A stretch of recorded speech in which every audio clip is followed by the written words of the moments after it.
Desde Cartagena, Colombia, sus amigos de la Iglesia Cristiana La Santa Unción, donde la santidad conviene a la casa del Señor, le invitamos a escuchar esta enseñanza y oramos a Dios para que sean transformados los corazones y preparados para este último gran llamamiento al arrepentimiento.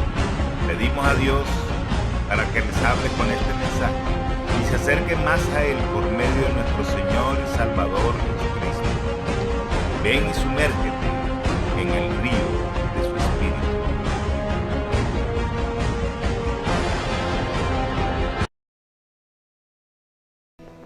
Bien, vayamos a la palabra de Dios, al primer libro del profeta Samuel.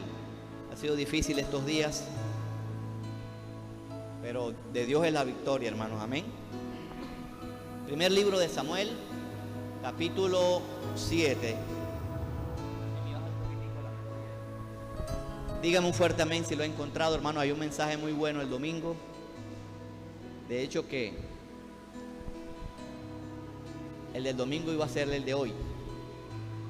Y el de hoy lo dejé para el domingo. Y preparando el de hoy, me encontré con el de hoy. Es un trabalenguas, hermanos.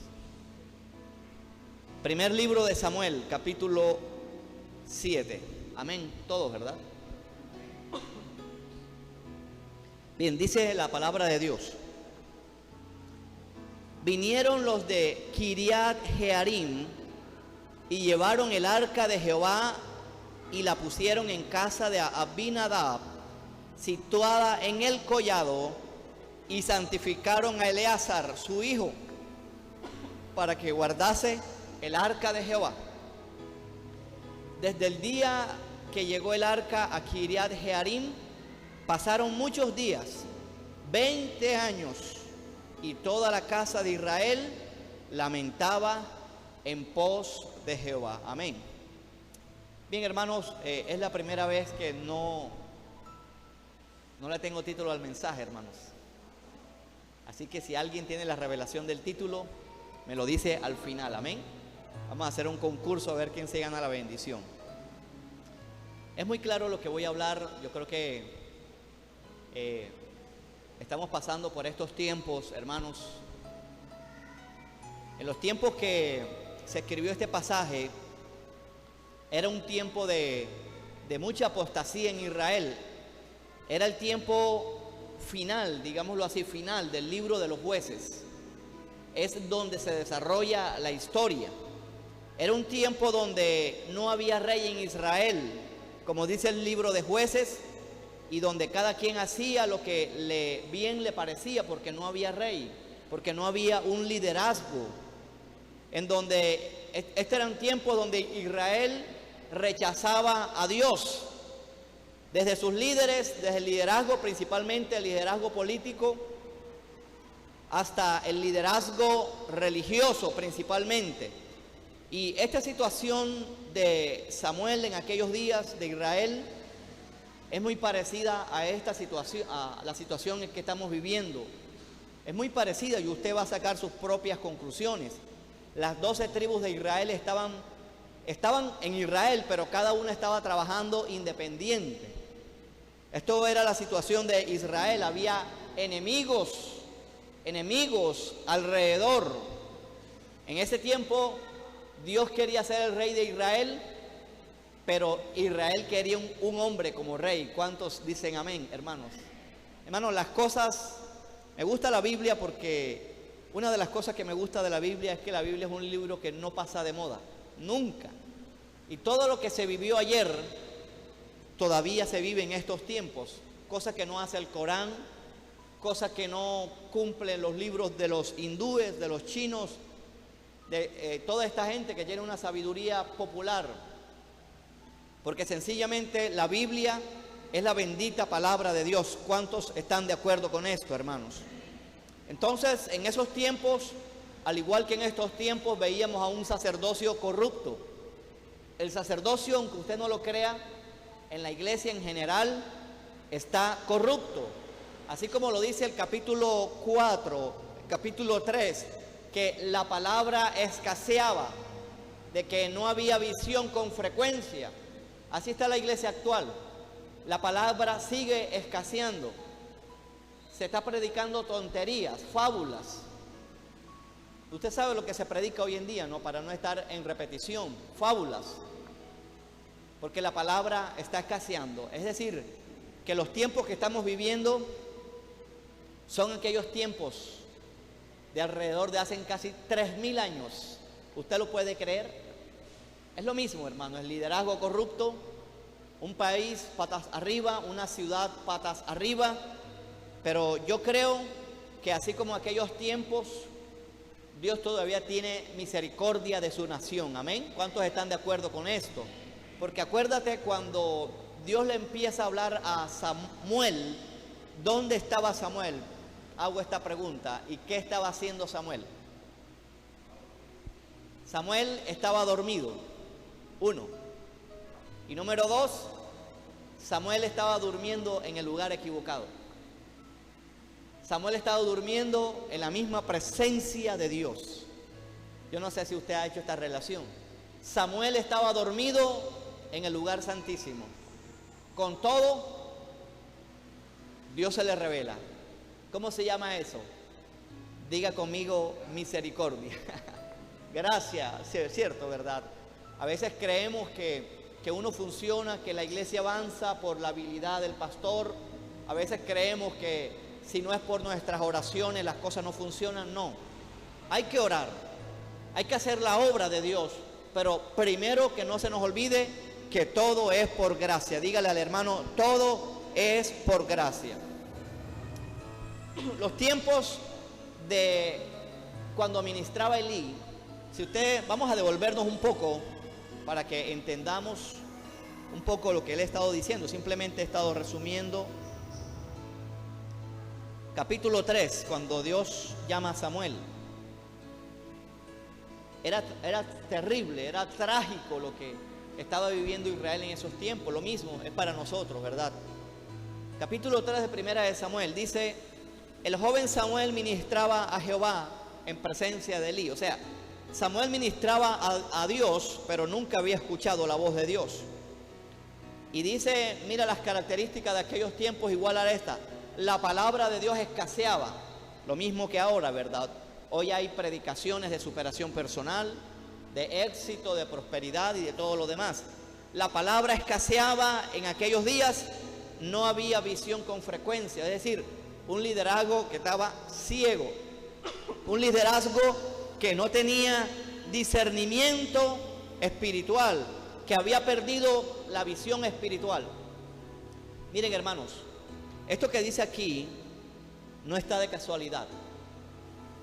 No había visión. ¿Con qué está relacionada la visión? Blanco es, gallina lo pone, frito se come. Con la vista, ¿verdad? Cualquiera sabe esto. No había visión y aconteció un día en el verso 2. Ojo, no hay visión con frecuencia. No se entiende lo que Dios quiere hacer para estos tiempos. Y aconteció que un día que estaban sus hijos, sus ojos comenzaron a oscurecerse. 1. Cuando no hay visión espiritual, ¿a dónde se va a terminar, hermanos? ¿A dónde? Ceguera espiritual. Hermanos, yo no sé si a usted le está asustando esto, hermano. Te lo voy a repetir. Yo estoy hablando no solamente de las visiones que Dios puede dar, ¿verdad? No, ese no es el sentido de esto. El sentido de esto es que entendamos lo que Dios quiere hacer en este tiempo y con esta iglesia y en este lugar y en el año 2016. Eso es visión. Visión es entender lo que Dios quiere hacer. Ojo, lo que Dios quiere hacer. Porque cuando enfocamos el trabajo en lo que el hombre quiere hacer, no es visión, es ambición. ¿Cuántos dicen amén o ay, ay, ay? Lo demás es ambición del hombre. Mi visión, mi reino, mi castillo y todo lo demás. Dice, estaba Elí acostado, es decir, un liderazgo perezoso, cuando sus ojos comenzaban a oscurecerse, de modo que ya no podía ver. Así le pasó a Sansón. Dios ungió a Sansón con un propósito de destruir a sus enemigos, hermanos. Sansón empieza a coquetear con la unción, Sansón empieza a coquetear con los milagros. Sansón empieza a coquetear con el poder de Dios. ¿Y qué le pasó a Sansón al final?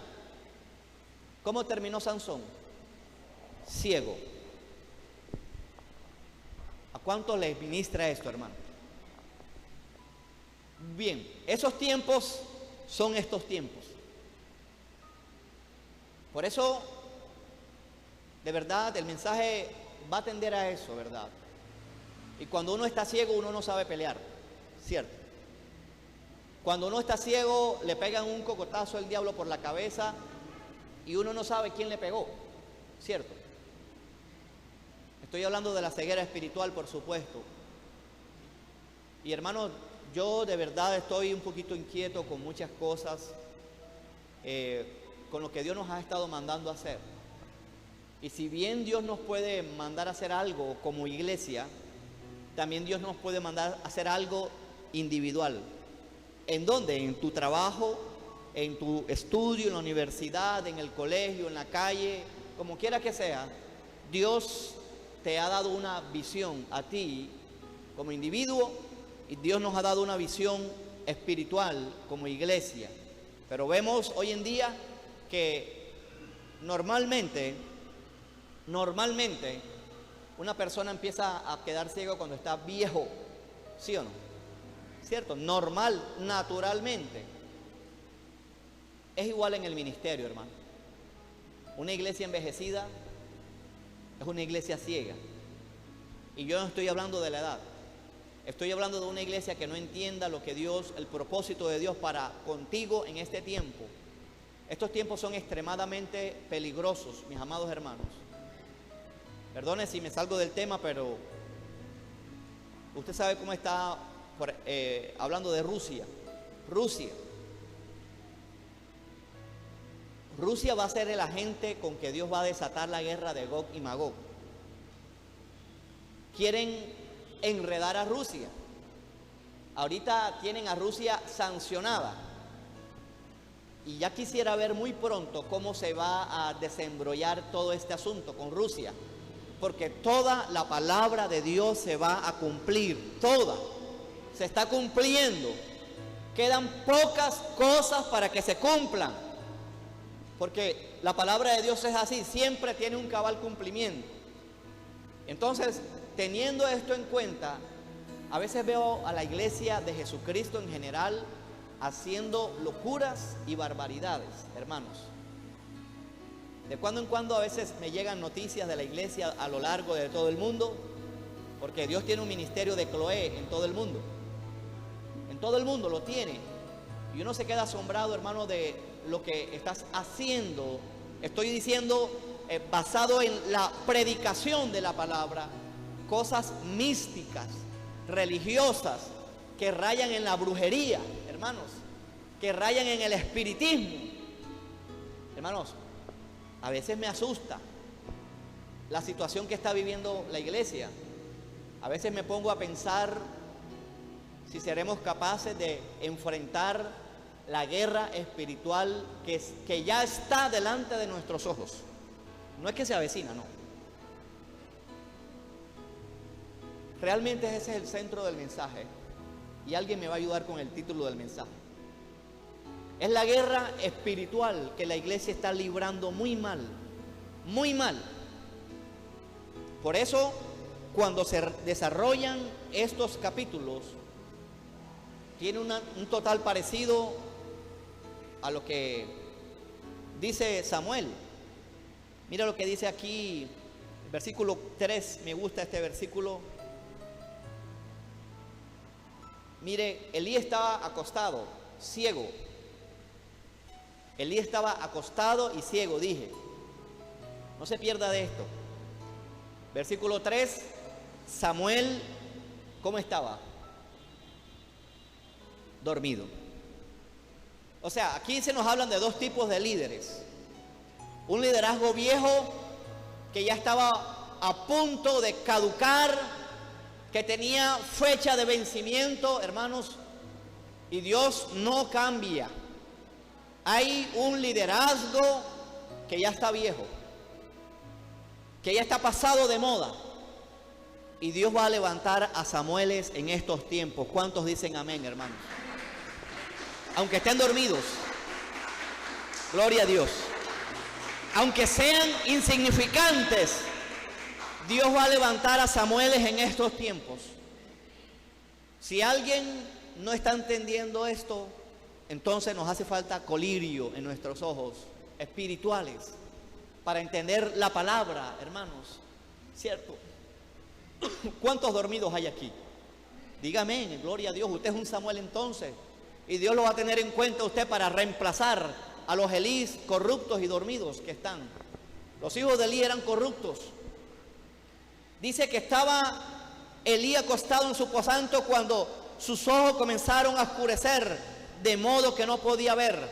Samuel estaba dormido en el templo de Jehová, donde estaba el arca de Dios, y antes que la lámpara de Dios fuese apagada. ¿Qué es la lámpara de Dios? El liderazgo. El liderazgo es la lámpara de Dios. ¿Cuántos lo reciben, hermano? Porque ya estaba Elí viejo. A David lo quisieron matar, ¿no? Ya ha entrado en años. Y sus valientes le dijeron: ¿sabes qué, David, rey, mi rey, no vayas a la guerra, no sea que sea apagada la lámpara de Israel? Dígale al hermano: tú eres la lámpara de Dios, porque Jesucristo está dentro de ti. ¿A cuánto le bendice esto, hermanos? Vamos a aplaudirle al Señor, hermano. Samuel estaba dormido. Esto acontecerá, hermanos. Escucha. Esto acontecerá en estos tiempos. Estos tiempos son de mucha guerra espiritual.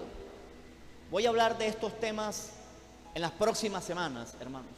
Guerra espiritual, liberación, demonología y suegrología. Voy a hablar de estos temas en las próximas semanas, incluido miércoles, incluido los domingos, por supuesto. Así que no se pierda de estos mensajes, porque por falta de conocer los principios de Dios, estamos peleando una guerra muy mala y estamos de derrota en derrota. Entonces, más o menos, este es el panorama de esa generación. A raíz de todo esto, en el capítulo 3, usted lo lee en su casa, porque es bueno leer la Biblia en la casa también y no solamente en la iglesia. En el capítulo 3, el pueblo de Israel entra en una guerra contra los filisteos. Aquí viene el mensaje. Voy a resaltar la palabra. Cada vez que diga la palabra guerra, usted en su mente la subraya, la pone comilla, le pone negrillas y cursiva, y con letra más grande. Aquí en el capítulo 3, el pueblo de Israel entra en una guerra contra los demonios, los filisteos. Ahora mismo estamos en guerra, todo el tiempo estamos en guerra. Y debido al desorden espiritual en que estaba la nación de Israel, a la anarquía espiritual, viene la nación de Israel, escucha, y entra en guerra contra los filisteos. Y viene alguien y dice: traigamos el arca. El arca es indudable que representa la presencia de Dios, pero de nada va a servir la presencia de Dios en nuestra vida cuando hay pecado en medio de nosotros. ¿Cuántos están de acuerdo, hermanos? Porque ahí traen el arca y dice la Biblia en el capítulo 4. Estoy resumiendo estos versículos. Capítulo 4. Dice, versículo 1 dice: y Samuel habló a todo Israel. Por aquel tiempo salió Israel a encontrar en batalla a los filisteos y acampó junto a Ben-Ezer, y a los filisteos acamparon en Afec. Versículo 3, hermanos. Miren la situación donde estaban, no se salte esto. Estaban en apostasía, en rebeldía, habían abandonado a Dios. Entran en guerra. Y cuando volvió el pueblo al campamento, los ancianos de Israel dijeron: ¿para qué nos has herido hoy? Y si en el versículo anterior habían herido a 4,000 israelitas, se habían muerto en guerra, ¿para qué nos has herido hoy, Jehová, delante de los filisteos? Traigamos a nosotros de Silo el arca del pacto de Jehová, para que viniendo entre nosotros nos salve de la mano de los enemigos. ¿Cuál fue el resultado de esto? Trajeron el arca. Los israelitas pensaron que, como otras veces, el arca le iba a salvar la patria. Y así anda mucho pueblo de Dios. Y Samuel y envió el pueblo a Silo, versículo 4. Y trajeron de allá el arca del pacto de Jehová, de los ejércitos, que moraba entre los querubines. Y los dos hijos de Elí, Ofni y Fines, estaban allí con el arca del pacto de Dios. Conclusión, versículo 10. Pelearon pues los filisteos e Israel fue vencido. Y huyeron cada uno a sus tiendas. Y fue hecha muy grande mortandad, pues cayeron de Israel 30,000 hombres de a pie. ¿Cómo le parece eso? Quizás usted pueda preguntarse, bueno, ¿y de qué me puede servir el arca? De mucho, si andamos en obediencia y en santidad. ¿Cuántos están de acuerdo con esto, hermano? Aunque todo es por gracia, la presencia de Dios en nuestras vidas servirá de mucho si andamos en obediencia y en santidad. En la primera escaramuza mataron a 4,000, en la segunda escaramuza mataron a 30,000 y conclusión, mataron a los dos hijos de Elí y el arca había sido tomada. ¿Qué le parece eso? ¿Ustedes creen que muchas veces no hay mortandad en el pueblo de Dios, hermanos? No estoy hablando de muertos físicos, estoy hablando de muertos espirituales, de vidas espirituales muertas, sin propósito, porque el arca ha sido tomada. Uno de los, no me acuerdo del otro significado del nombre de los hijos de Elí, uno de ellos, el significado de uno de los hijos de Elí, creo que es Fines, significa púgil. Púgil. ¿Sabe lo que es púgil? ¿Alguien sabe? Cuando se enfrentan dos púgiles en el ring de boxeo. Es decir, vemos a un pueblo que no sabe pelear. Yo no escuché nada, hermanos. ¿Será posible eso, hermanos? Yo sí lo creo, porque en este capítulo se nos habla de eso. Un pueblo en desobediencia, un pueblo en anarquía, en apostasía, en rebeldía. Vamos a la guerra, vamos a pelear, vamos a interceder, vamos a predicar a tal barrio. Yo no escuché nada. O sea, esto no se trata de emociones, hermanos. Y eso es una de las cosas que más vemos en el Evangelio, emociones. Por emoción vamos a predicar. Aún por emoción podemos cumplir una programación. Y el resultado es los demonios encima de uno. Pérdida, derrota.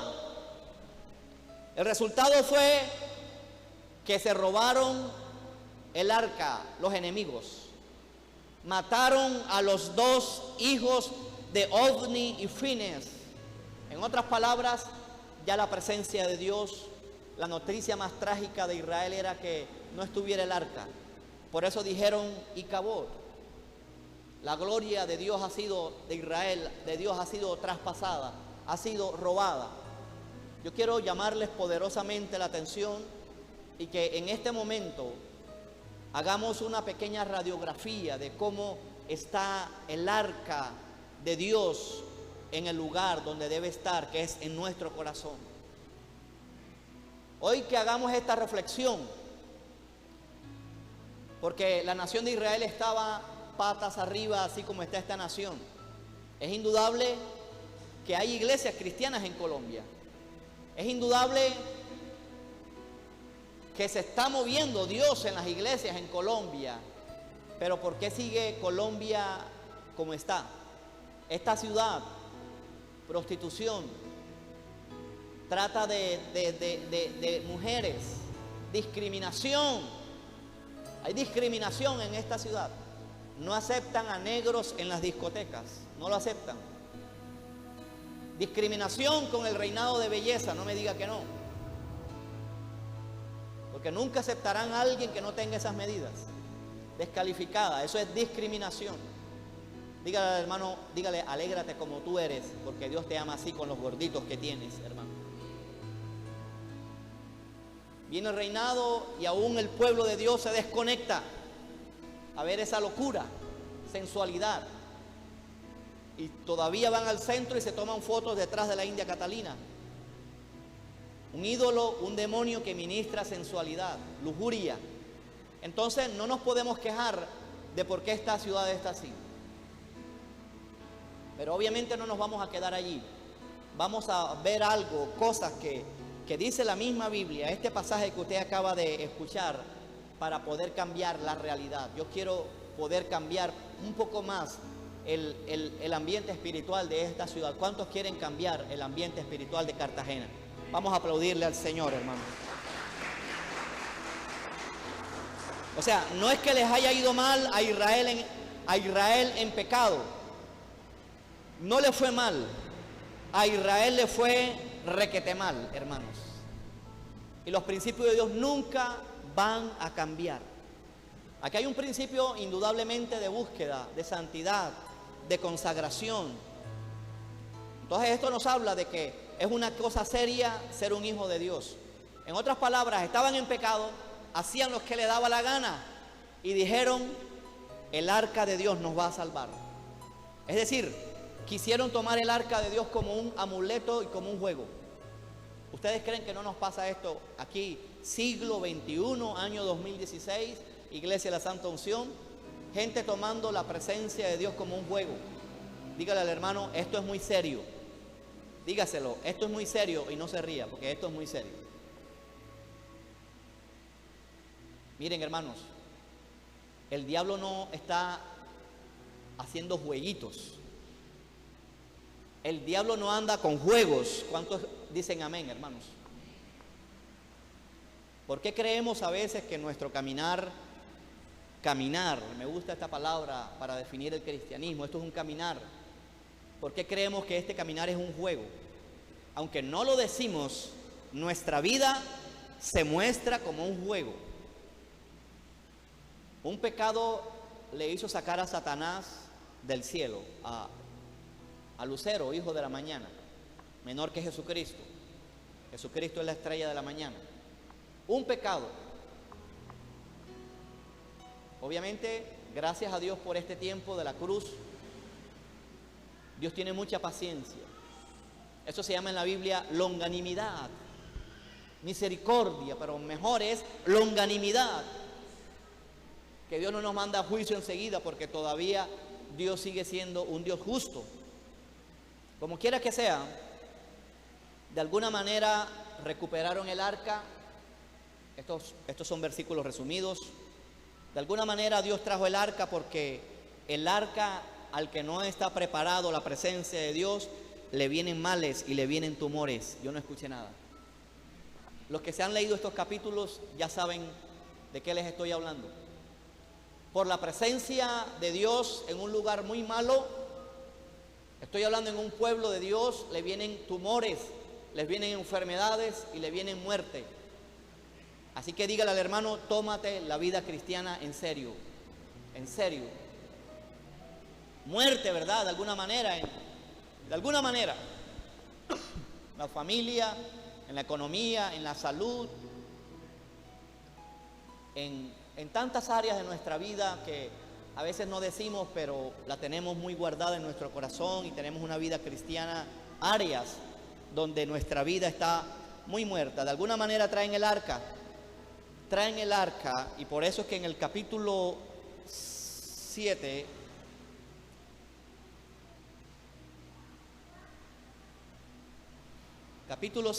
dice la Biblia al final del versículo 2, 20 años. Entiendo que fueron 20 años donde el arca estuvo allá a Kiriat Jearim, pero también podemos decir que fueron 20 años donde no se supo nada de Samuel. Seguramente Samuel estaba predicando en algunos pueblos por allá, como dice el capítulo 3, pero no es importante ahora. El asunto que pasaron 20 años, dice muchos días, 20 años, y toda la casa de Israel lamentaba en pos de Jehová. O sea, tenían el arca, digámoslo así, no estaba en el templo. Podemos dar muchas aplicaciones a esto, pero podemos dar la siguiente aplicación. El arca estaba en Israel, pero Israel no estaba con el arca. ¿Cuántos dicen amén, hermano? O sea, ¿cuántas veces decimos que la presencia de Dios está en Colombia, pero realmente el pueblo cristiano a veces, hermano, da mucho que pensar y se muestra como que el pueblo cristiano no está con Dios? Yo no escuché nada, hermano. Lo mismo. Y dice que se lamentaron al ver la condición de prostitución, de asesinatos. Y yo creo que, hermanos, ese lamento tiene que salir del corazón de la iglesia. O sea, tiene que haber lamento, hermanos. Hay inseguridad cuando usted sale a la calle, usted piensa en usted mismo. Usted asegura el celular, usted deja las joyas en la casa. Y es algo natural, ¿verdad? Pero no quiero hablar de eso. Simplemente quiero decirles, invitarles a que vayamos un poco más allá. Aquí hay violencia en esta ciudad. Ustedes se alegran, muchos se alegran, los que viven del turismo, cuando vienen esos barcos. Pero muchos vienen por dosis de droga. Muchos vienen para acostarse con niños y niñas cartageneras. Pero todo el mundo ama al corralito de piedra. Pero se olvidan de que hay un gran corral de piedras en ruinas y en miserias en esta ciudad. O sea, yo creo, hermanos, que hoy debiera haber lamento de Jehová, en pos de Jehová. Porque a fin de cuentas hay presencia de Dios aún en esta iglesia. ¿Cuántos creen esto, hermano? Pero deberíamos seguir con un lamento por esta ciudad. Esta ciudad no la salva ningún político, ninguno. Esta ciudad solamente la salva el poder del evangelio cuando se predica en las calles, en los buses, en los trabajos, hermano. Dios está contando contigo, mi amado hermano. O sea, pero otra aplicación podemos dar en que el arca debía estar en un lugar. ¿Dónde debía estar el arca? En el templo, en el lugar donde estuviera, ¿verdad? En ese tiempo no existía el templo físico, ¿no? Pero por supuesto tiene las mismas partes del templo físico que el tabernáculo. En este tiempo existía el tabernáculo. Pero quiero decirte lo siguiente. ¿Cómo se sentiría usted que en este tabernáculo no estuviera la presencia de Dios, sino en la casa del vecino? ¿A cuántos les agradaría esa idea? Si las cosas están así, porque aquí dice que el arca estuvo en la casa de Abinadab. Es decir, la presencia de Dios estaba en el hermano, pero en mí no. Yo no escuché nada, hermanos. Hoy tenemos que volvernos, hermanos, si hay mucha derrota en el pueblo de Dios, hoy, que creo que sí, hoy Dios nos va a enseñar cómo vencer esta guerra espiritual que estamos viviendo. No se pierda el mensaje del domingo, hermanos, que sé que el mensaje del domingo nos va a ayudar mucho como iglesia. Amén. Y viene el profeta Samuel y aparece en el versículo 3. Digámoslo así, 20 años después aparece Samuel. No crea usted que Samuel estaba callado, estaba tímido. Samuel estaba predicando, porque así lo dice, que tenía su sede allá en una de las tribus al norte, hermano. Aparece Samuel en el versículo 3, en el capítulo 3. Samuel es una figura de Jesús, hermanos. Yo sé que Dios le va a dar una oportunidad a Colombia, mis amados hermanos. La oportunidad que le va a dar a Dios no es para que la iglesia se quede quieta, que se quede callada.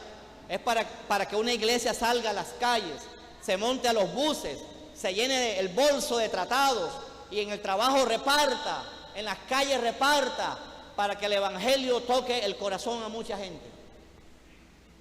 ¿Sabes? El domingo vino una familia que se sentó allí completica. Nadie la invitó, humanamente hablando. Nadie. Ayer, el lunes la visité y ella me dijo, le pregunté, ¿y usted cómo llegó? No, yo venía caminando y entré. Porque por la calle me dijeron que aquí había una iglesia. ¿Cómo se enteró otro? Seguramente alguien que le dio un tratado. O sea, que sí sirve dar un tratado, hermanos. A veces hay timidez, sí, ¿verdad? Yo fui de esos también. O sea, no veo a gente que le dé pena hablar de Cristo, sino que a veces no saben cómo hacerlo. Y a veces un tratado rompe el hielo. Que no debería ser así, ¿no? Porque el tratado tiene que ser la palabra de Dios cuando salga de sus labios. Pero bueno, no vamos a dejar de utilizar estas herramientas que Dios nos ha dado. Amén. Invéntese tratados, compre tratados. Ahí hay unos cuantos, le podemos regalar si quiere, hermanos. Entonces vale la pena, mis amados hermanos. Simplemente es cuestión de esperar, cuestión de tiempo hacia lo que Dios va a hacer aquí en Ceballos. Oro para que no dejemos de predicar aquí en esta curva y nos metamos por estas calles, acá dentro de Ceballos, a otros barrios, el Campestre, el Golf, que Dios nos mueva ante todo, que Dios nos mueva, que no sea por impulso, pero Dios quiere contar contigo, mis amados hermanos. Los tiempos de los jueces fueron tiempos difíciles, tiempos donde se levantaba un juez, o sea, era equivalente a un rey, pero no eran reyes. Era gente que daba el consejo de Jehová, y ahí apareció Débora, Sansón, ahí apareció Otoniel, Gedeón. Y todavía estos son tiempos de los jueces porque hay mucha apostasía. La misma iglesia, el mismo pueblo de Dios está necesitando una palabra tuya para que digas el consejo de Jehová. Por eso es que se llamaban jueces. No se llamaban consejeros, jueces. Jueces necesitaba Colombia todavía, jueces que impartan justicia, que impartan el conocimiento de Jehová, porque esta palabra es justicia. Aquí aparece Samuel. Aparece Samuel, no en vano está en este versículo 3 Samuel. Samuel sabía la condición de Israel. Usted debe conocer la condición de esta iglesia para que pueda hablar la palabra de Dios, mis hermanos. ¿Cuántos quieren predicar la palabra de Dios? Gloria a Dios. Pues te tengo una buena noticia. Antes que la prediques, tienes que oír la voz de Dios. Así como Samuel. Yo sé que a muchos, si empiezan a predicar en contra de la apostasía, no, les va mal. Les va mal. Y no es porque ese no sea su llamado, no. Es porque no han escuchado lo que Dios les ha mandado hablar. Por eso que vemos que Samuel servía, hacía aseo, predicaba, pero no había escuchado la voz de Dios. Antes que seas enviado a predicar, primero te tendrás que apartar a escuchar la voz de Dios. Aleluya. Es un llamado muy serio que Dios está haciendo hoy para esta iglesia. ¿Cuántos quieren predicar ahora sí? Hay que apartarse para escuchar la voz de Dios. Apartarse en secreto de Jehová. Apagar la televisión. Dejar las novelas. Dejar el fútbol. Ahorita viene Copa América. Muchos menguarán la oración, cristianos. Y después, Copa Confederaciones. Tranquilo, me sé la programación. Y después, Juegos Olímpicos. Coma deporte, hermanos. Que eso lo salvará. Eso le cambiará la vida. Hágalo, le va a ir bien. Hágalo. En vez de dedicar a esa hora tiempo en oración, en buscar y escuchar la voz de Dios. Muchos aquí no han escuchado la voz de Dios por 20 años. Yo no escuché nada, hermanos. Muchos aquí no saben cómo es la voz de Dios, ni cómo Dios habla. O si lo saben, hacen 20 años que no escuchan la voz de Dios. Muchos días. Porque el arca ha sido tomada. Y los hijos Ofni y Fines muertos. Por eso es que tenemos una nación así, en anarquía. Estoy hablando en anarquía espiritual. Anarquía espiritual. Entonces, Apártate. No importa que estés dormido. Al menos busca a Dios. No importa que te quedes dormido leyendo la Biblia. Dios va a valorar eso. No importa que te quedes dormido escuchando adoración u orando. Dios va a valorar eso. No importa que te quedes dormido aún cuando vengas a la iglesia. Dios va a valorar eso. ¿Cuántos le aplauden al Señor, hermanos? Aleluya. ¿Por dónde voy, hermano? Miren, hermano, ya vimos el panorama de Rota. 34,000 muertos. 34,000 muertos. ¿Qué haría Cartagena con un tsunami que se llevara a 34,000? ¿Ah? Y que fuera un domingo. Quizás la mayoría fueran cristianos. Quizás, ¿no? Hermanos, honestamente hablando, 34,000 muertos en una ciudad es bastante. 34,000 muertos en el pueblo de Dios es bastante, hermanos. Es bastante. Es una pérdida para una nación. ¿Será que tenemos que esperar a que venga un terremoto y se cobre la vida de 34,000 personas en esta ciudad? ¿Sabes? Cuando hace quizás más de un mes tembló en Ecuador, ¿sabes qué me decía Dios? Es mejor que oren antes de un temblor que oren después. Y se puede orar después, pero mejor orar antes. ¿Cuántos están de acuerdo, hermanos? ¿Ustedes creen que vamos a salir librados o creen que un temblor va a afectar a los edificios? Una casa con malos cimientos, si es una de las nuestras, se viene abajo. Un temblor en una ciudad es terrible, se suspende el gas natural, suspenden el agua porque mientras arreglan las tuberías, suspenden las redes eléctricas y las redes sociales, no las suspenden. Suspenden las redes. Es trágico que por el pecado de esta ciudad fuera visitado con un terremoto, hermanos. ¿Sabe cuál es el principal fuente de ingreso, una de las principales fuentes de ingresos de Cartagena? El turismo. ¿Ah? Se muere la economía, empresas en Mamonal detenidas por un temblor. ¿Qué vamos a hacer? No se preocupe, vea fútbol en la inauguración desde este viernes en adelante. Es su decisión, mi amado hermano. Dios quiere una iglesia viva, una iglesia que pelee la guerra espiritual. La muerte no es de Dios. Una vez alguien se murió en un servicio en la iglesia. Vino la ambulancia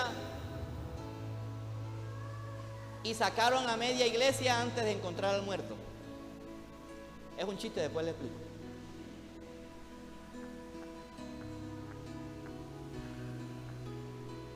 Piénselo y después se ríe, hermanos.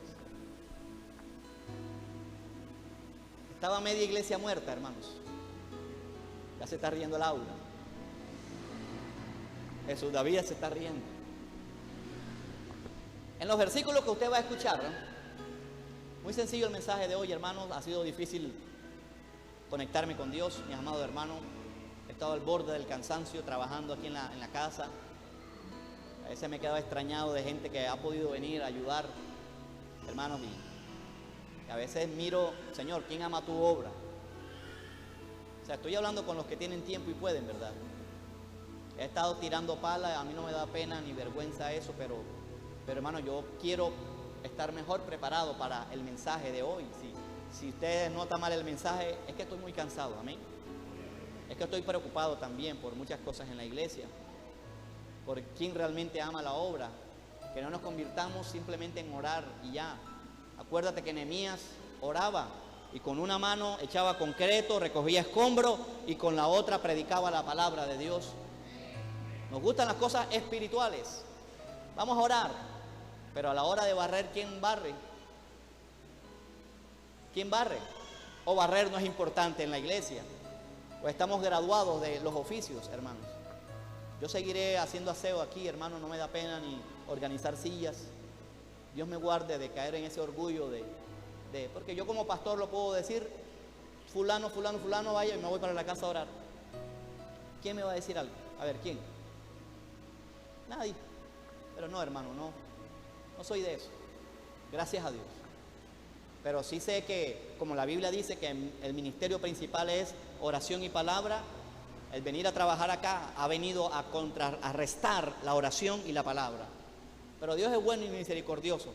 El mensaje que iba a decir hoy está tan bueno que sentí de Dios dejarlo para el domingo. Y desarrollando el mensaje de hoy, el mensaje del domingo que era hoy, aunque parezca un trabalengua, Dios me dio el de hoy. Dios es bueno, esa es pura misericordia de Dios. He estado exhausto, cansado con esto, hermanos. Y no solamente es lo físico, es lo espiritual. Es el desgaste de uno convocar el domingo. ¿Quiénes se quedan? Hermano, ni un hombre. Bueno, a excepción de algunos hombres. Pero no, hermanos, de verdad que Dios me ha enseñado mucho en este tiempo.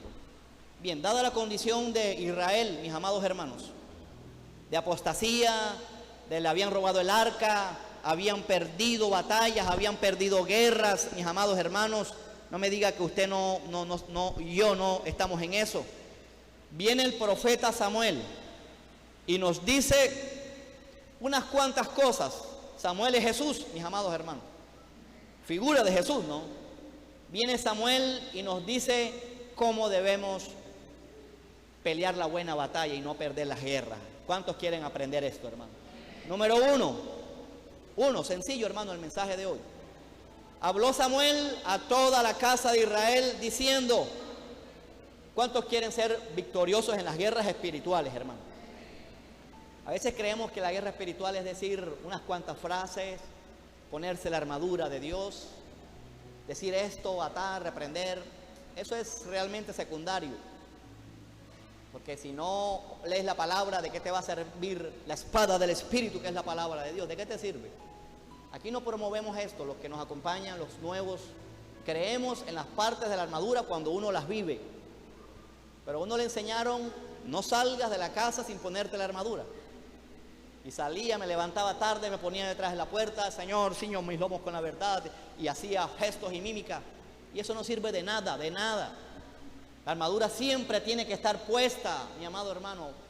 Esto lo enseñamos en el discipulado de guerra espiritual. Número 1, cómo librar bien una guerra. Voy a hablar de estas semanas de guerra, de liberación, de todas esas cosas. 1, volverse a Dios de todo corazón. Sencillo, ¿ah? Oiga, ¿ustedes creen que no nos hace falta que de cuando en cuando alguien nos diga así? Vuélvete a Dios de todo corazón. ¿Cuántos lo reciben, hermano? Si usted ha dejado de orar, vuélvase a Dios de todo corazón. Yo no escuché nada, hermano. Si usted ha dejado de amar la palabra, vuélvase a Dios de todo corazón. ¿Cuántos dicen amén o ay, ay, ay? Si usted ha dejado de congregarse, vuélvase a Dios de todo corazón. Oiga, esto es tremendo, me gusta esto porque aquí dice, no dice vuélvete a Dios, dice es vuélvete de todo corazón. ¿Dónde está el corazón? ¿Afuera o está adentro? Adentro. O sea, nos está hablando Samuel, Jesús, que para librar una guerra hay que cambiar desde adentro. Orar con labios de afuera es fácil. Por eso Jesús le dijo a los mismos judíos, a la misma nación de Israel, este pueblo de labios me honra, pero su corazón está lejos de mí. Es decir, Dios conoce el corazón. Y allá es donde debemos apuntar todo cambio, desde el corazón. El corazón nadie lo ve, solamente Jesús. Pero los frutos sí se ven y lo ven los hermanos y Jesús. Yo no escuché nada, hermanos. ¿A cuántos Dios les está hablando, mis amados hermanos? Es decir, nos está hablando la Biblia que lo interno es más importante que lo externo. Creo que usted debe congregarse, creo que usted debe diezmar, pero si no hay una vida cambiada desde el interior, nada de eso sirve, mi amado hermano. Porque podemos coger el amuleto como un arca. Digo, el arca como un amuleto. Se me lenguó la traba. Se me trabó la lengua. Hermano, no estamos haciendo lo mismo que los israelitas. Vamos a pelear, ahí vienen los filisteos, estamos en pecado, bebiendo ron, viendo televisión, traigan el arca. Así nos pasa muchas veces a nosotros, nos va mal, de cuando en cuando se nos viene a la conciencia, voy a visitar a Dios el domingo, tengo rato que no lo veo, para que me vaya bien en la semana, ¿o no? Hermano, uno lo hacía cuando estaba en la iglesia tradicional. Hermano, yo casi nunca faltaba a esa reunión. Pero eso sí, como a las 4 o 5 dejaba de beber, porque tenía que ir a las 6 a misa, ¿no? Y iba todo chapeto a misa muchas veces, estando en el bachillerato, ¿no? O sea, hermano, no, esto es del corazón, hermano. O sea, el arca es tu corazón. Tú eres el templo de Dios. Y el templo de Dios ahorita se va a ir a la cocina, a dormir, a cocinar. Mañana el templo de Dios se va a ir al trabajo. Es dentro de ti donde Dios quiere habitar, mis amados hermanos. Y a veces queremos pañitos de agua tibia en una guerra espiritual agresiva que estamos librando. Y realmente lo que debemos mirar es el corazón. Por eso le dice Samuel, vuélvete de todo corazón a Dios. Miren, hermanos, decimos que no somos mundanos, pero hay otras cosas que para Dios sí son mundanas y las hacemos a diario. Y todas esas cosas obstaculizan la victoria de Dios en nuestra vida. ¿Cuántas horas tiene un día? Hazte esa pregunta. ¿Cuánto tiempo tú le inviertes a Dios en un día? En leer la palabra, en hablarle a alguien de Dios, en orar, en interceder, en visitar a alguien. Saque la cuenta y usted se va a quedar asombrado. Saque la cuenta. Usted en el trabajo puede hacer la obra de Dios fácil, pero saque la cuenta cuánto tiempo le invertimos a Dios. Entonces, hermanos, cuando la balanza está descompensada, yo creo que hay que volverse a Dios de todo vuestro corazón. Dígale al hermano, vuélvete de corazón a Dios. ¿Cuántos quieren salir victoriosos en medio de los problemas, hermano? Vuélvete de corazón a Dios y nada más. Dios se va a encargar de lo demás. Hemos convertido los problemas en el norte, en el centro, y voy por mi bendición, y voy por un trabajo, y yo no me quiero dejar de congregar porque es que estoy pidiéndole a Dios un trabajo. Ese no es el orden. El reino de Dios es primero, las suegras vienen por añadidura, hermanos. ¿Cuántos le aplauden al Señor, hermanos? Ese es lo fuerte, hermanos, que es para Dios, hermanos. Vamos a seguir, hermanos, los discipulados los viernes normalitos. Así sea que juegue la selección. Hay tantas cosas, hermanos. Quiero detenerme un minuto más en esto. ¿Qué cosas, hermanos, están llenando nuestro corazón? Así como Satanás llenó a Ananías y a Zafira. ¿Qué cosas están deteniendo nuestro corazón, llenando nuestro corazón? Porque lo segundo que Dios le dice a Israel a través del profeta Samuel, primero, vuélvete a Dios de corazón. Es decir, volverse es cambiar de rumbo. Cambia de rumbo. Lo que hemos estado haciendo ha estado mal. Y viene Dios, dice la segunda cosa: dejen la idolatría. Dígale al hermano, hay que dejar la idolatría. O sea, ¿quién quiere ocupar el primer lugar de nuestro corazón? Se llama Dios. Por eso les dije en el punto anterior, mire y revisa el tiempo que le inviertes a Dios. Horas en la televisión, horas frente a la novela, y después 4 o 5 horas lo apagas, y después, Dios mío, ayúdame en 3 segundos. Qué tremendo, ¿ah? Hermano, la iglesia se está llenando de novelas, de bobelas, de cosas tontas, de pérdida de tiempo. Nada nuevo y bajo el sol, nada. Usted puede decir, hermano, es que hay más tentaciones. Lo mismo. ¿Sabe de dónde nació la filosofía, según la historia? De la ociosidad de los griegos. Ellos, en vez de estar jugando dominó y parqué, aquí le dicen ludo, ellos se ponían a pensar. ¿Y por qué la hoja cae? ¿Y por qué Nelly llegó tarde a la iglesia? Ellos se ponían a filosofar, a pensar por qué el agua, oye, se metió uno, nadie se baña en un río 2 veces. Ya me acuerdo, ¿ah?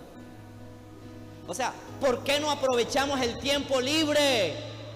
¿Por qué no te devoras ese libro? A mí me gusta esta pregunta siempre, porque sé que más de uno aquí todavía hace 3 años vengo diciendo esto.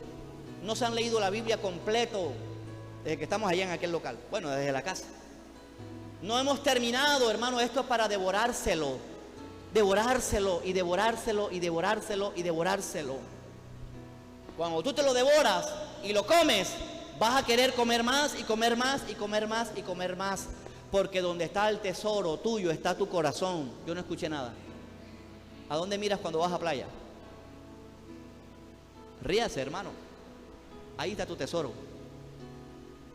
Yo no escuché nada. Miren, hermanos, porque aquí debe estar nuestro corazón en la bendita palabra de Dios, hermano. Es para el Señor, hermano. Miren, los hombres van a un parque cualquiera del centro y se van a encontrar un grupo de personas que le miran los zapatos. ¿Quiénes son?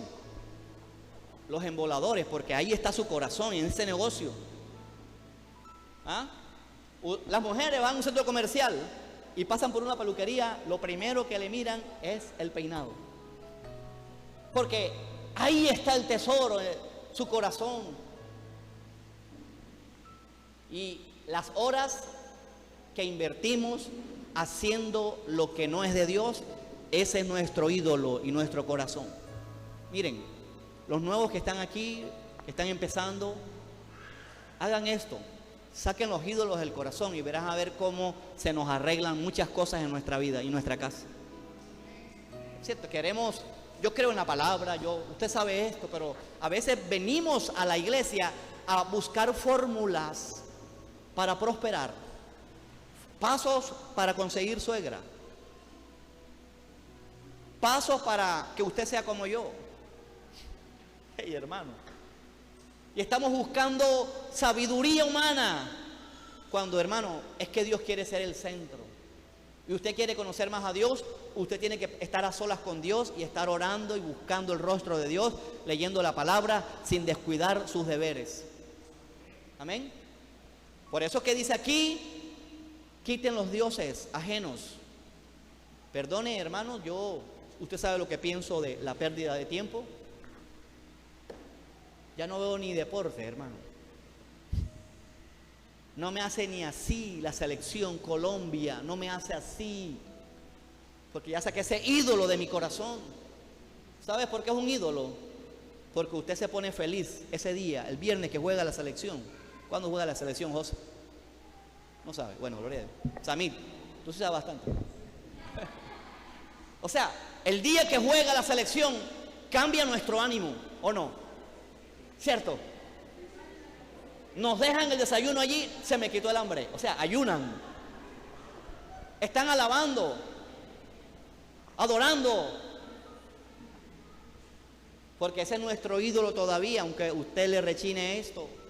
Y no se trata de no divertirnos, no se trata de ser amargado, no. Yo como langostas y miel silvestre. Y esa es mi diversión. Usted verá, hermano, de verdad, es su responsabilidad. Usted quiere que le vaya bien. Aquí en mi Biblia no se equivoca. Busca a Jehová de todo corazón. Dejemos los ídolos a un lado. Porque hablar de ídolos de la Virgen del Carmen es fácil, pero estos ídolos, el estudio se te puede convertir en un ídolo. El grado que tienes o que vas a tener se te puede convertir en un ídolo. O sea, eso es lo más grande. Y vas e inscribes eso en la hoja de vida y dices, por este título es que me van a dar trabajo. No, es por Dios, porque la bendición de Dios es la que enriquece, no la de los ídolos, hermanos. Así que hoy que haya una revisión de los ídolos en nuestro corazón. Nuestro tiempo, hermanos, si no lo sabemos manejar, se convierte en un ídolo. ¿Sabe por qué hay tanta gente que se excusa en la iglesia? Por muchas razones, ¿no? pero una de ellas, porque son desordenados con el tiempo. Y no me dio tiempo aquí, y el domingo van a lavar, el domingo van a ver a la suegra. O sea, no se puede ver a la suegra el viernes o el sábado, o no se puede lavar el sábado. Hermano, es simplemente organizar y ser ordenado con el tiempo que Dios nos ha dado para que nosotros los administremos. Dígale al hermano, organiza tu tiempo. Organízalo simplemente, mi amado hermano. Número 3. Quiten los dioses ajenos y Astarot dentro de vosotros. Estos eran dioses de la fertilidad, mi amado hermano. ¿Cierto? ¿Cuánto afán hay en nosotros para que nos alcance la plata? Astarot. ¿Ah? Para que nos vaya bien. Astarot y Baal, dioses de la fertilidad. Y lo que está haciendo la iglesia hoy, aunque digan que no, están adorando a Baal. Están buscando la fertilidad para que me vaya bien. Diga, hermano, esto hay por todos lados, hermano. Donde usted quiera un capítulo, ahí está hablando en contra de este falso evangelio de la codicia. Y preparad vuestro corazón a Jehová. Qué tremendo, ¿ah? Dime, ¿tu corazón está preparado para Dios, hermanos? ¿Está dispuesto para Dios?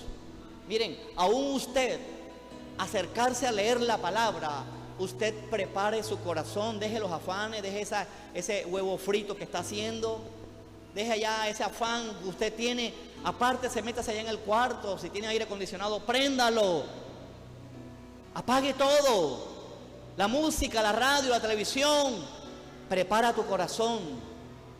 Sí, es así. ¿Sabes dónde estaba la mesa de los panes en el templo, en el lugar o en el tabernáculo? ¿Dónde estaba? Antes del lugar santísimo.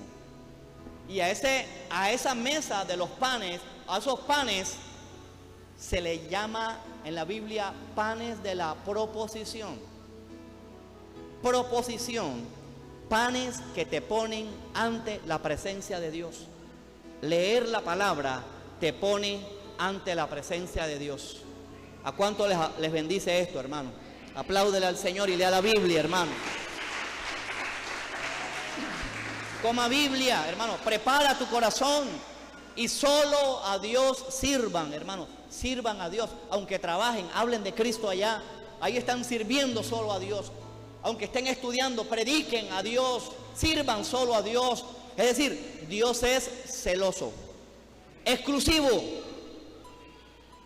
Habían perdido una guerra y ahora Samuel les estaba diciendo, aquí se van a pelear las guerras para que les vaya bien. Esto le pasó a Israel, tranquilo, esto nunca le pasará a la iglesia cristiana. Todavía está vigente. Qué tremendo, ¿verdad? Y hacemos maravillas. Y viene un congreso de guerra espiritual, un seminario de liberación y la gente lleno, buscando la palabra revelada. A ver qué novedad, trae el nuevo predicador. Hermanos, aquí en la Biblia está todo. Ámela, devórela. Miren lo que dice. Preparad, no nos distraigamos, hermano. Preparen vuestro corazón a Jehová y solo a Él sirvan. ¿Cuál es la consecuencia? Ahí está en la Biblia, léala, no me mire la cara a mí. ¿Ah? Dios me librará de la mano de los demonios.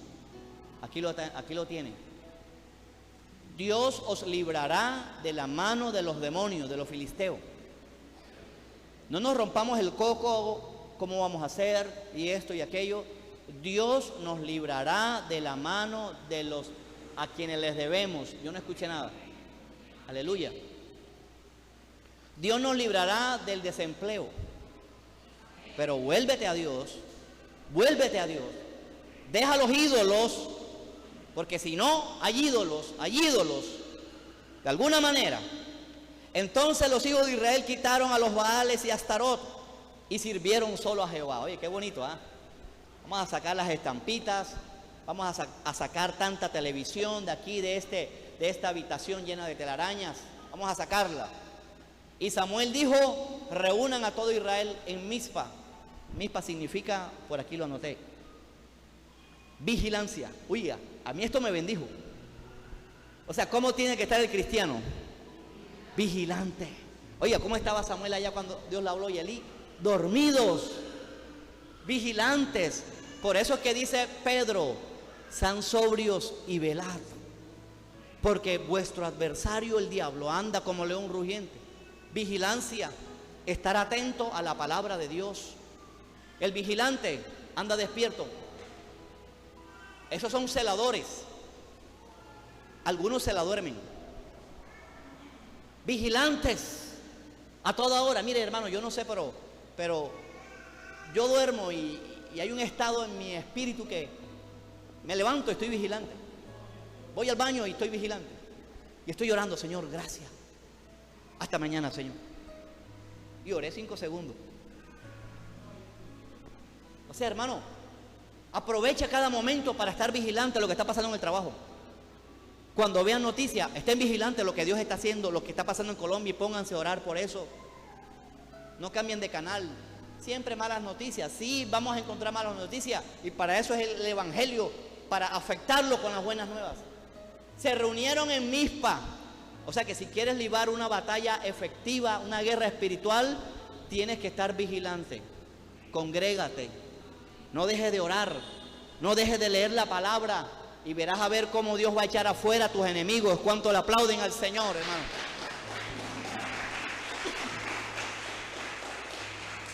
Y ahora sí me gusta esto, mis amados hermanos. Me gusta esto. Porque esto que usted va a escuchar es lo primero que quiere y pide el pueblo de Dios. Hermano, a veces nuestro deber es orar, hermanos. Pero, hermano, cada vez que pasa esto, a veces rápidamente traigo a colación a mi mente todo esto. Miren, Dios les está pidiendo consagración.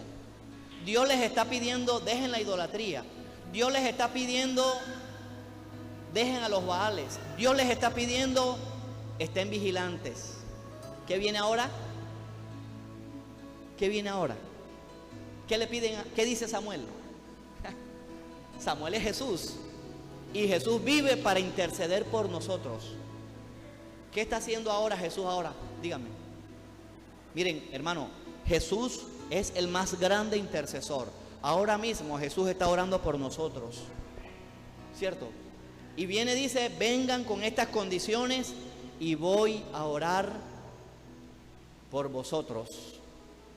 Hermano, yo sé que usted sabe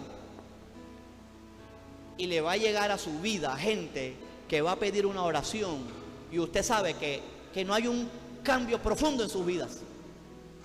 ¿Qué tendrá que hacer usted? Se la dejo a usted. Hable del arrepentimiento primero. Háblele de que se consagre. Hable de que deje los ídolos. Y ahí sí ore. Entonces, no comparto ese evangelio paternalista. Ore, sí, por supuesto. Pero primero es lo primero. Hermano, ¿cómo está su relación con Dios? ¿Estás orando? No. ¿Hace cuánto no oras? Hace 3 años. ¿Te congregas? No. ¿Hace cuánto no te congregas? Hace 1 año y medio. ¿Estás leyendo la palabra? No. ¿Hace cuánto, hermano? Nunca la he leído. Estás perdiendo tiempo. Vamos a orar. Vamos a orar. No, usted le va a decir a él, vamos a orar. El hermano ya se iba para casa. Vamos a orar, pero primero necesito decirte que si tú dices que eres cristiano, usted tiene que estar consagrado a Dios. O sea, ese sí es el orden, ¿cierto? Hable con él, saque la información, pregúntale a los de Cloé por esa persona, a ver. Porque, hermano, estamos jugando al evangelio, estamos librando mal una guerra, sí, y estamos sacando un pueblo pechichón. Oye, hermano, ¿qué pueblo más guerrero? Aquel pueblo que se santifica, aquel pueblo que ama la palabra, aquel pueblo que a solamente le sirve y que a Dios honra, hermanos. ¿Cuántos le aplauden al Señor? Así estamos sacando a una nación santa, ¿cierto? Y queremos a veces, hermanos, que se acomoden a nosotros. Y uno es el que se tiene que acomodar a la palabra. Miren que ya solamente en el versículo 5 dice, reúnan a la santa unción en Mizpa les voy a hablar en la próxima vigilia, dice el Señor. Y yo oraré por vosotros a Jehová. Y dice, y se reunieron en Mizpa y sacaron agua. Esto es lo otro que hay que hacer, hermanos. Si usted quiere una guerra espiritual victoriosa, tiene que sacar agua y derramarla. En otras palabras, derrama tu alma ante Dios, ¿cierto? Nos derramamos el alma delante de nuestros amigos. Pero ¿cuántos aquí tienen total confianza con Dios? ¿Ah? Seguro decimos amén, pero no derramamos el corazón a Dios muchas veces. Y Señor, tú sabes lo que me pasa. Pero al amigo pasamos horas hablándole los detalles de los problemas. Eso mismo tienes que hacer con Dios. Eso mismo. Hablarle de los problemas, Señor, y aunque conoces mis pensamientos, estoy así en esta situación. Ayúdame, derrama como agua tu corazón, dice en otro lugar la Biblia. Y derramaron agua y ayunaron, suspendieron la comida. ¿A usted le gusta suspender la comida? Cierto, la comida es muy buena para el cuerpo, pero alguien dijo, no sé, no me acuerdo quién, que la comida era veneno para el espíritu. ¿Cuántos dicen amén, hermano? Hay que ayunar.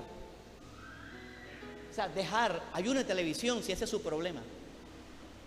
Luego usted dice, yo me voy para el trabajo y yo no desayuno. No, ore para que vea cómo usted se empieza a volver loco y desesperado.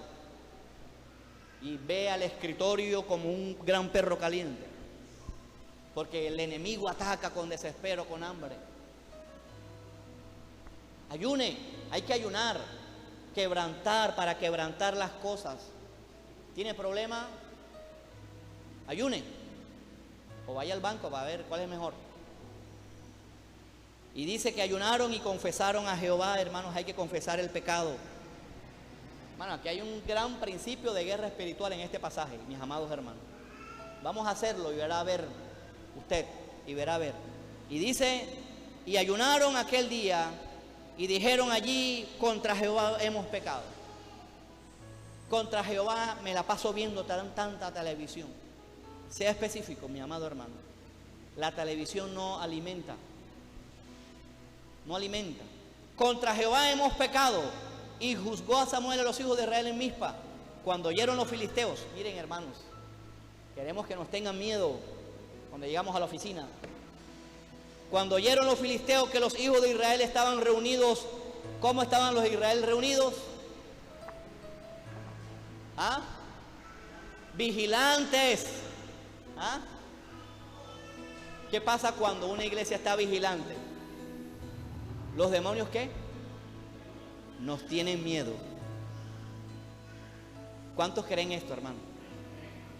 Entonces vas a estar congregándote, vas a estar ayunando, vas a estar leyendo la palabra, orando, cuidando tus ojos, cuidando la lengua, los oídos.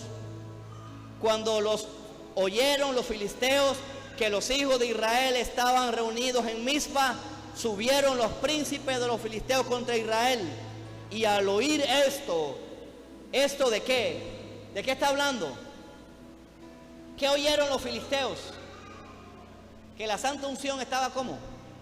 Están en ayuno, están orando, están intercediendo, están congregándose. Cuando oyeron esto los filisteos, tuvieron miedo. Y al oír esto, los hijos de Israel, aquí se invierte, pero adelante dice lo contrario. Y al oír esto, los hijos de Israel tuvieron temor de los filisteos. Esto no es el orden. Esto lo hace un pueblo temeroso. Ahora mire lo que dice acá más adelante. Entonces dijeron los hijos de Israel a Samuel: no ceses de clamar por nosotros. Jesucristo nunca cesa de clamar por nosotros. Por favor, pilas con los niños, eso también me distrae acá. Por favor. No ceses de clamar por nosotros a Jehová nuestro Dios, para que nos guarde de la mano de los filisteos. Samuel tomó un cordero de leche. Esto nos habla del sacrificio de Cristo en la cruz del Calvario. y lo sacrificó entero en holocausto a Jehová. Y clamó Jesús a Jehová, clamó Samuel a Jehová por Israel, y Jehová lo oyó. Y aconteció, hermano, qué bonito esto que viene, que mientras Samuel sacrificaba el holocausto, hermano, esto nos habla de consumirnos todo, hermano. Dios quiere una entrega total. Los filisteos llegaron para pelear. En aquel versículo tuvieron miedo. Ahora usted va a ver quién es el que va a tener miedo ahora, con una vida así basada, ¿no? Para pelear con los hijos de Israel. Mas Jehová tronó aquel día con gran estruendo sobre los filisteos. ¿Qué hace usted cuando truena? No viene a la iglesia. Mas Jehová tronó aquel día con gran estruendo sobre los filisteos y los atemorizó, y fueron vencidos delante de Israel. ¿De quién es la pelea? ¿Tuya o de Dios? Dígale al hermano, la pelea tuya es de Dios. Dile, pelea con Dios. Dígaselo, hermano. Pero así o yo, con arrepentimiento, con ayuno, con consagración, hermanos. El que ama a Dios se congrega, se consagra a Dios, piensa todo el tiempo en Dios. Y fueron vencidos delante de Israel. Y saliendo los hijos de Israel de Mizpa, siguieron a los filisteos, hermanos, hiriéndole hasta abajo de Bet-car. Tomó luego Samuel una piedra, la palabra, hermanos, y la puso entre Mizpa y Sen, y le puso por nombre Eben-ezer. ¿Sabe lo que significa Eben-ezer? Hasta aquí nos ayudó Jehová. Hasta aquí. Aquí no dice hasta mañana nos ayudó Jehová. Mañana tú vas a decir hasta aquí. Pasado mañana tú vas a decir hasta aquí nos ayudó Jehová. O sea, porque cada día tiene su propio afán. ¿Cuántos le aplauden al Señor? Dios pelea por nosotros, hermanos. Vamos a orarle al Señor. Póngase de pie. Ahora sí, vamos a orar. Vamos a orar, hermanos. ¿Quiere que ore por usted? Venga aquí, hermanos. Y usted le va a confesar a Dios su pecado. Vamos a orarle al Señor. Pasen aquí. Vamos a pasar todos los que nos acompañan también.